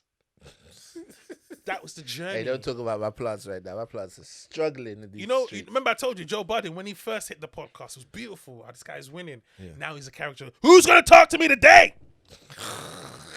Now I've been on the blogs. You know, you become that guy. Before we start talking about anybody else's podcast, Which is amazing, but I'm just saying in terms of understanding, appreciating the journey. subscribe to us, please. Yes, subscribe to us. I'm Joe's. Joe's a big boy in the game. But I'm just saying you have to enjoy the journey. Facts. Every artist in the game, if you ask them, especially the ones that are not any R&B artists, what would they talk about the most? Those days. Yeah. Yeah, I mean, even now, like, we still talk about, like, Sugar Corks. and, you know, Corks. Those days. Yeah. When we had no care in the world. Yeah. I mean, beautiful times, and you can't take them away. No. And you can't skip them. And I think even if you try to, you miss out on so much. So yeah, I'm with you on that 100%. But it's a reminder every day to not only enjoy the journey, but to appreciate people's journeys as well. To not only think that they have value when they reach their final product, but like respect the fact that, like, you know, there's different people that I champion and I hype up from time to time, not because I think this is the fullness of who they're gonna be or they don't have anywhere to improve, but because I see them and I am on a similar journey. So I recognize how much a compliment means to you today. Sometimes you need them flowers while you can still smell them, as they say. That. So yeah, that's what I'm about. That's what I wanted to say to everybody. Take time to go give a compliment to somebody. Don't wait till they're dead or they've blown up to give them the compliment. Give it to them. Forms, you're an amazing comics. Pleasure working with you. Let's wrap up the show. I'm an amazing comic. Wrap up the show. Hold on, you're amazing comic, bro. Don't tell me that, bro. I don't want any fake love, bro. You're amazing comic, bro. Amazing comic. Where can the people find you, man? Find me. You can find me in the club. Bottom of the ain't even having sex. I mean, they're making it. I can tell you tired, bro. 50 was rapping like he just got shot. Nigga, they still shooting this nigga. Pull up a friend. Oh my goodness. Sorry, can you just can you take the chewing gum out? No, I'm joking. We should do a live show one of these days, bro. I feel like even if it's a small Already? one, even if it's a small one, bro. All is getting cocky. Nah, no. How many episodes we done? 3. Let's do a live show. I mean, this is episode 8, but not to say that, like, what you doing here, bro? You're talking like it's a joke, bro. I would love to do this with some real energy, bro. I think I'd miss stand up. Like, I've said that as well, but I think you do. You've not done it longer than I have. Yeah, but I think also, Are you going back? Yeah, I have to go back. I've got 3 shows and then in the month. Yeah, I mean May, not April. Yeah, I don't think you understand. Yeah, bro. It's a different vibe. Yeah. You know I can't bomb anymore. Bro, now you just said I'm cocky. Relax, brother. What I mean Wrap is up the I show, haven't bro. done it for so long that the audience can't faze me. Don't laugh. I would have a great time by myself. I've been doing that all year. This ain't new. Bro, when they not laughing, I'll be like, shit, I'm still in lockdown. It's still locked down. I thought they said we're out. You think I care about the audience right now? I'm still in lockdown, bro. Bro, I'll be doing new material in the comedy store for me. Can you not try? Can I try out some stuff tonight? I'm just not fazed by it, man. I just can't wait to be back on stage. I've not performed in so long. Yeah. And I need that feeling again, man. That's Just what to know I'm I can still saying, do bro. it. Whether we do a Sunday service, we do a boys' quarter live, or we do something, bro. We need to like. I want to do more stuff live that is truly how I feel with the right audience, with an audience that wants to see it. That's where I want to get to, bro.